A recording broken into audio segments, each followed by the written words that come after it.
بسم الله الرحمن الرحيم الحمد لوليه والصلاة على نبيه أما بعد أعوذ بالله من الشيطان الرجيم بسم الله الرحمن الرحيم اليوم أكملت لكم دينكم وأتممت عليكم نعمتي ورضيت لكم الإسلام دينا صدق الله العظيم. ننا عقيدة ختم نبوت. د ختم نبوت عقیده درې جزونه دي. اوله خبره دا ده چې زمونږ د ایمان وي چې نبی کریم صلی الله علیه وسلم د الله اخري او رښتونی پیغمبر دی او داغه نه پس بل پیغمبر نه راځي او الله تعالی د نبوت دا سلسله په نبی کریم صلی الله علیه وسلم باندې کامل او مکمله ختمه کړې ده. دویمه خبره دا چې کوم سره د نبی کریم صلی الله علیه وسلم نه پس د نبوت دعوه کوي اغا دروغجن دی، دجال دی او کافر دی او داغه منون کې هم کافر دی. څوک چې هغه پیغمبر مني هغه هم کافر دی.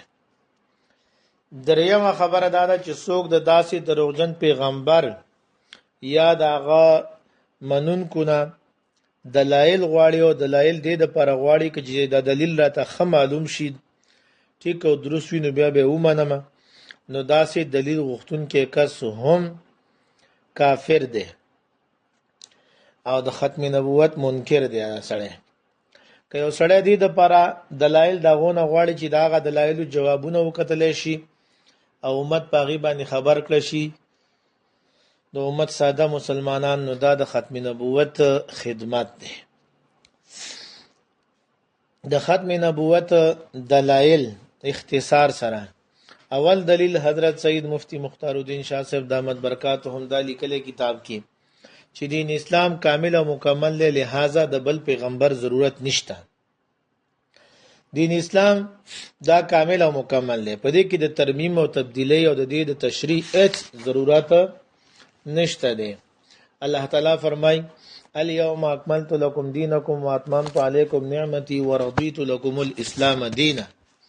نن ما تاسو د پرستاسو دین پورا کو او په تاسو مې خپل نعمت هغه تمام کو او ستاسو د پاره می اسلام د دین په حیثیت سره خوښ کو. مطلب دا چې څومره احکامات را لېګنوي هغه ټول راولېګل شوي او ستاسو د پاره چې څه مقدر و هغه را لېګل شوي دي. د دینه دا خبره هم معلومیږي چې الله تعالی دین اسلام دا سراسر نعمت ده او په دې باندې که سړی عمل وکي نو هغه انسان په دنیا او په آخرت کې انعامات حاصلولای شي.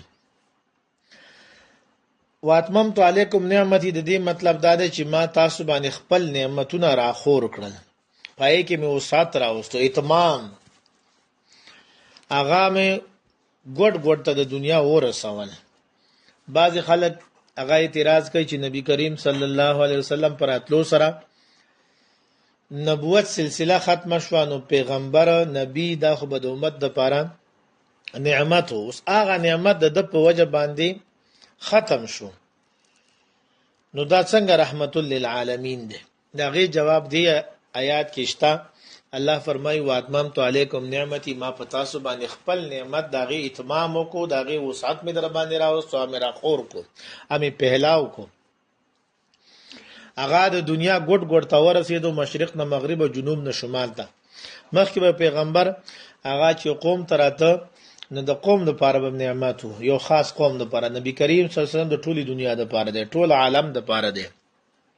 لہذا دا نعمت په دې کې الله تعالی دومره پهلاو او وسعت راوستو چې دا د اخیری انسان چې پیدا کیږي ترغه پورې او د دنیا ګډ پورې ټولي دنیا ته د خورشه وي.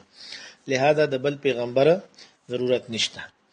دویم دلیل مفتی صاحب لیکي نبی کریم صلی الله علیه وسلم داغه نبوت تر قیامت پورې دی.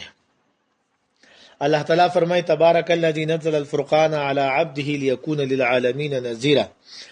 ډیر د برکت ولده هغه ذات چې هغه فرقان یعنی د حق او د باطل په منځ کې امتیاز کوون کې قران مجید غیر علی ګلې دی د پاره چې د ټول قومونو جهان والو د پاره يرون کې جوړ شي.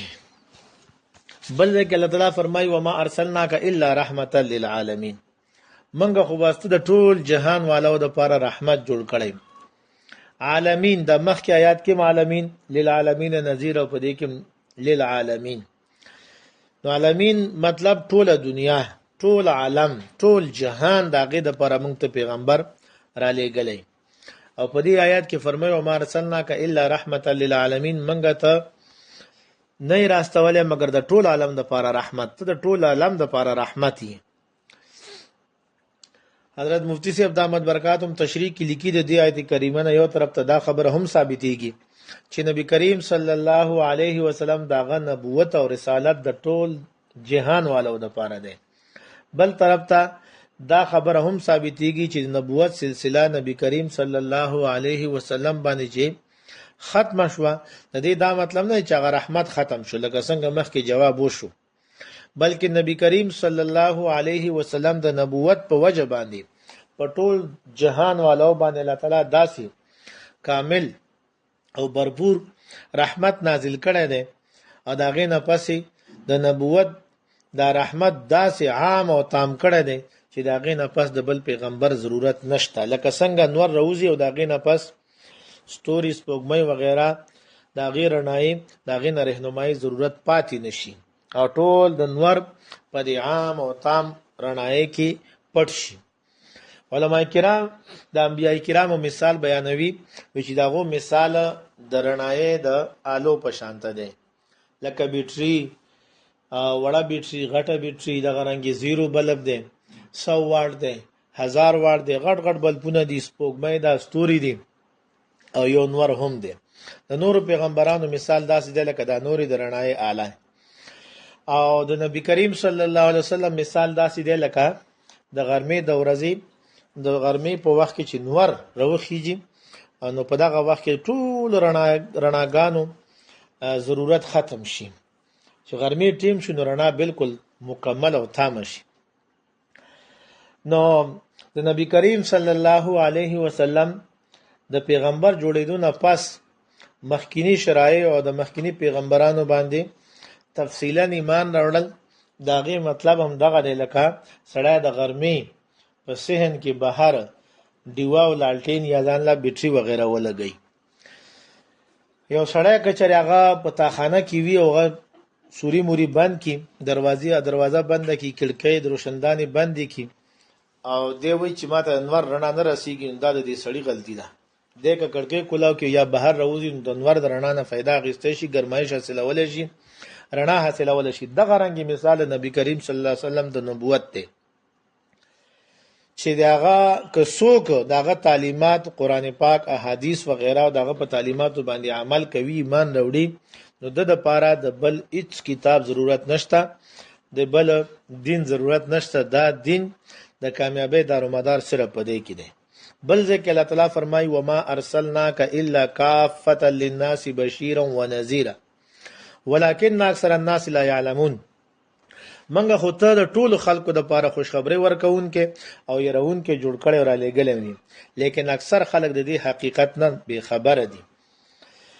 په دې آیت کریمه کې کافة للناس راغلي حضرت مفتی صاحب لیکي چې کافه د کې د دې خپل ماده هغه یو کاف دی او دوه فاګانی دي. د دې معنی دا یو شی رانیول، یو شی رامنې کول او راغونډول. الکف ویل کېږي یو شی اخیری کنارې ته چې داغه نه مخکې هغه شی وینه اخیری انتهای وي، او کافه کی وای شي ته یو شی انتها ته ورسوي اول ته رامنې کې داغه نه مخکې هغه نه وي. نو انسانیت کافه للناس معنی دا چې انسانیت خوروا چې پیدا کیږي خوروا اخیری حد ته چې د آدم علی السلام په اولادو کې اخیری بنده پیدا کیږي تر هغه پورې منګه ته پیغمبر جوړ کړي، اخو انسان نشته، فرد نشته، لہذا د بل پیغمبر ضرورت نشته. حضرت مفتی صاحب دلیل کې بل آیات پیش کوي ادخلوا فی السلم کافه، تاسو پورا اسلام کې داخل شئ. دلته کافه لفظ راغلی پورا اسلام کې داخل شي، کله کافه تعلق اسلام سره شي، سلم سره شي، اسلام سره، نو معنی دا ده چې تاسو اسلام کې هغه ځای ته ورسیږئ چې کوم ځای کې د اسلام د شریعت او د اسلام د تعلیماتو آخري حدود وي، هغې ته ورسیږئ. یعنی پورا اسلام باندې تاسو عمل وکړئ، داسې نه چې مرګ د تراشي او د الله تعالی یو حکم د نه پاتې شوی، د الله تعالی یو وظیفه د نه پاتې شوی داسې ونشي. مکمل اسلام باندې تاسو عمل وکړئ. او کله کافه تعلق د ادخلوا ضمیر سره شي نو معنی به سره چې تاسو خپل پوره په اسلام کې داخل شئ. تاسو ټول وجود د سر نواله تر خپو پوري، د ویختو نواله تر د خپو لاندې پوري، تاسو پیزار، تاسو په سر باندې ټوپۍ پګړۍ، تاسو لباس، تاسو چال ډال ټول هر څه د په اسلام کې دن نوي یو هغه د هم د دین نه بهر نه وي، تاسو د جسم یو ایسری د دین نه بهر نه وي. نو دغه رنګ تاسو په اسلام کې داخل شئ. ان شاء الله باقی دلایل او بحث به ان شاء الله بیا شي. الله تعالی دې موږ تاسو ته ایمان نصیب کړي.